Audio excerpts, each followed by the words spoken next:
Hello YouTube, West84849. Yeah, I'm doing another little, well, purchase video, I'm going to call it.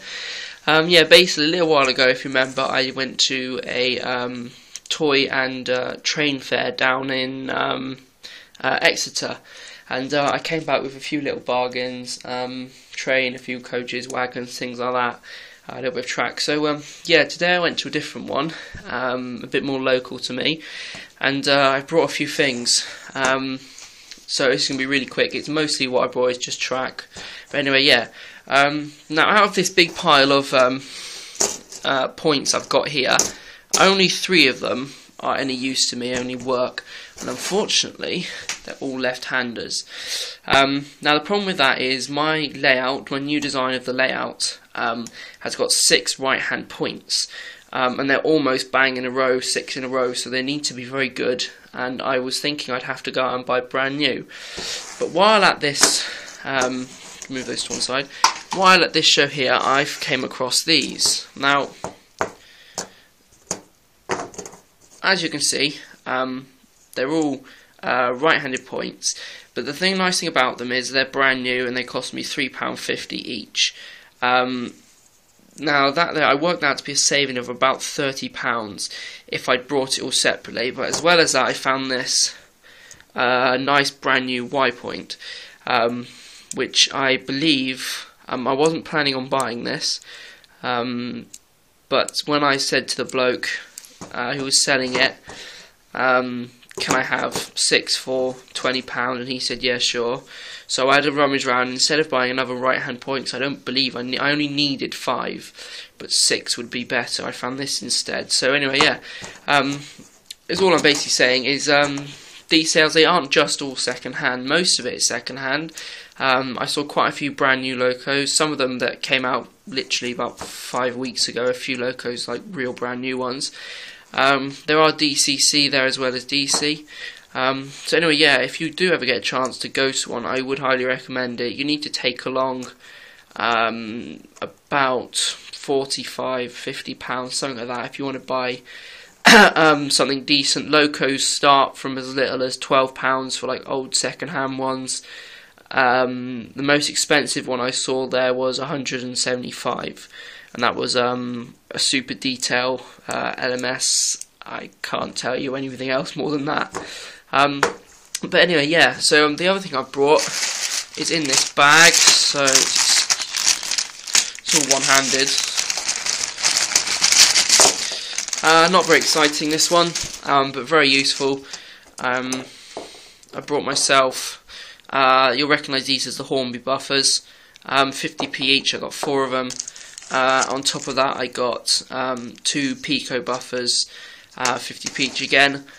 And it's what I'm going to hopefully be able to do with these 6 buffers is either finish off the train shed, or when I eventually get the track for my turntable, I'll stick these on the end of it and it should work okay. So anyway, yeah, put those just to one side.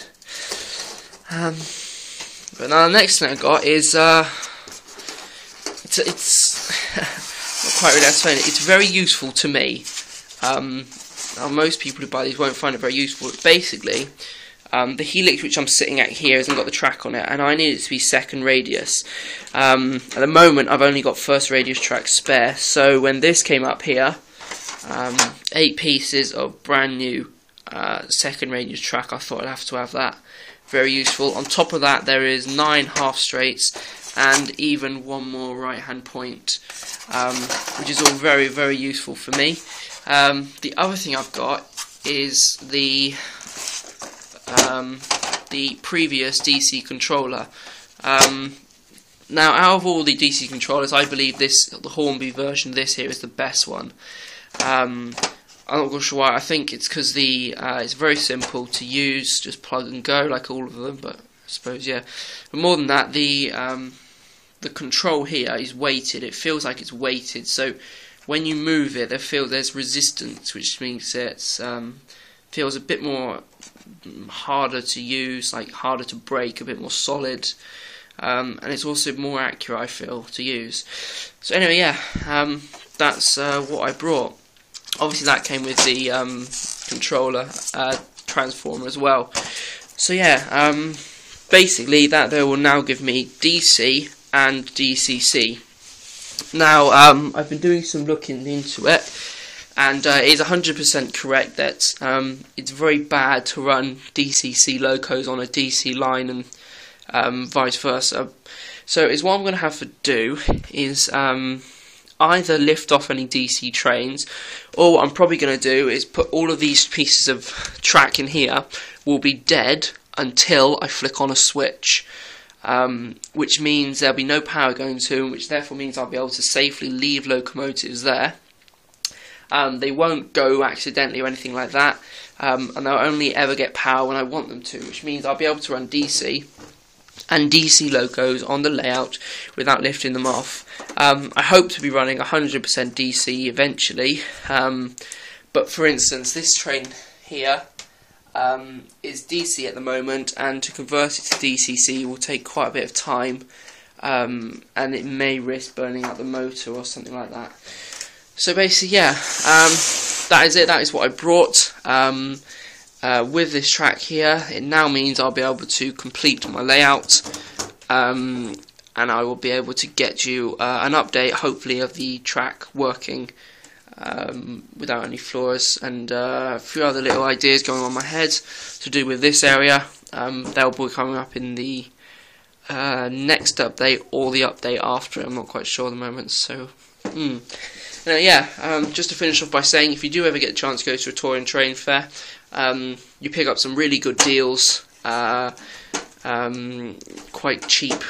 Well, I'd say cheaper than if you went to a shop.